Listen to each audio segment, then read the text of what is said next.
Kitchen. நான் இப்போ இந்த போர்பன் பிஸ்கட்டை வச்சு ஒரு ஸ்வீட் செய்ய போறேன். வாங்க பார்க்கலாம் எப்படி செய்யறதுன்ட்டு. பிஸ்கட் படைச்சு வச்சு போட்டுக்கலாம்.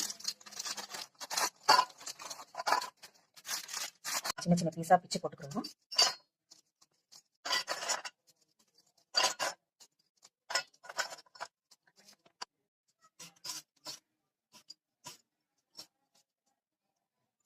இதோட 1/4 கப் பால் பவுடர் அதை கலந்துக்குருவோம். அதில் 1/4 கப் பால் அதை கொஞ்சம் கொஞ்சமாக கலந்து பிசைஞ்சுக்கிடுவோம்.